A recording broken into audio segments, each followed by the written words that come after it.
বিরতির পর স্বাগত। নর্থ ইস্ট অলিম্পিক গেমসের প্রস্তুতিতে রাজ্য দল ইতিমধ্যেই 11টি ইভেন্টে অংশ নেবে রাজ্য দলের খেলোয়াড়রা। 18 থেকে 23 মার্চ নাগাল্যান্ডে হবে সেই আসর, যার জন্য ইতিমধ্যেই প্রস্তুতি সেরে নিচ্ছে রাজ্য দল।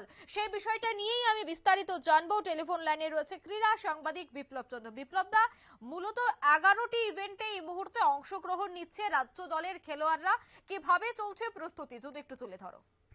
দেখো, তৃতীয় নর্থ ইস্ট অলিম্পিক গেমস যেটা 18 থেকে 23 মার্চ নাগাল্যান্ডে অনুষ্ঠিত হবে এবং সেই নাগাল্যান্ডে অংশগ্রহণের জন্য কিন্তু রাজ্য দল ইতিমধ্যে তাদের প্রস্তুতি শুরু করে দিয়েছে। মূলত যে সমস্ত ইভেন্ট গুলো সচরাচর হয়ে থাকে সেই সমস্ত ইভেন্ট গুলো কিন্তু এবছরের এই থার্ড নর্থ ইস্ট অলিম্পিক গেমেও অনুষ্ঠিত হবে এবং তার জন্য কিন্তু রাজ্য দল প্রস্তুতি গত 1-1.5 মাস আগে থেকেই শুরু করে দিয়েছে।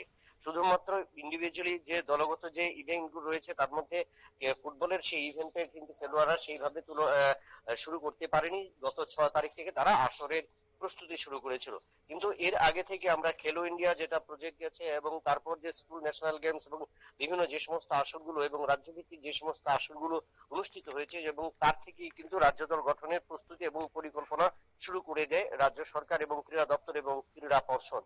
যার কারণে কিন্তু এবছর এই থার্ড অলিম্পিক গেমস এর জন্য রাজ্য দল সিদ্ধান্ত নিয়েছে মোট 10টি ইভেন্টে তারা অংশগ্রহণ করবে এবং তার জন্য কিন্তু প্রস্তুতি চূড়ান্ত করবে এবং প্রতিটি ইভেন্টে যে সমস্ত জায়গায় এবং যে সমস্ত ইকুইপমেন্টস ওই সমস্ত খেলাগুলো অনুষ্ঠিত হয় সেখানে কিন্তু প্রশিক্ষকদেরও নিয়োগ করা হয়েছে এবং তাতে কিন্তু প্রশিক্ষকরা খেলোয়াড়দের তৈরি করে নিচ্ছেন। যেহেতু পূর্বোত্তর আসর, সেখানে পূর্বোত্তর আসরে আমরা জানি যে পাহাড়ি বিছেদের সবচেয়ে বেশি উন্মাদনা থাকে, যেমন নর্থ ইস্টের ক্ষেত্রে নাগাল্যান্ড, মণিপুর, মিজোরাম এবং সিকিম থাকে। তো সেক্ষেত্রে এবছর মণিপুর খুব সম্ভবত অংশগ্রহণ করতে নাও পারে, সেখানে জাতিগত একটা সমস্যা রয়েছে।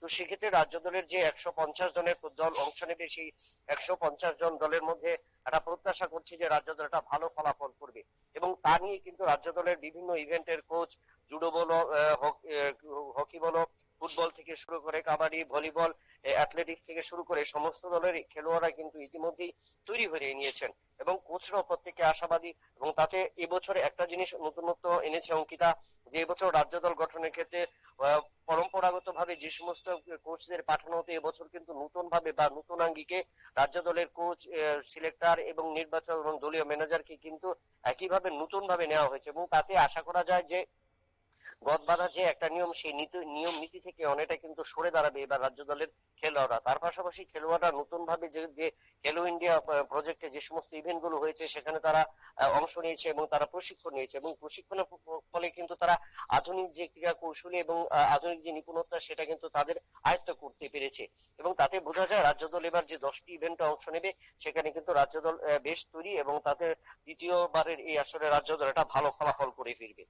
একদমই। ধন্যবাদ বিপ্লব দা। ইতিমধ্যেই রাজ্য দলের প্রস্তুতি চলছে নর্থ ইস্ট ইভেন্টের জন্য। রাজ্য দলের খেলোয়াড়রা তাদের প্রস্তুতি চালিয়ে যাচ্ছে। মূলত নর্থ ইস্ট অলিম্পিক গেমসের জন্যই এই প্রস্তুতি বলে জানাচ্ছেন ক্রীড়া সাংবাদিক বিপ্লব চন্দ্র।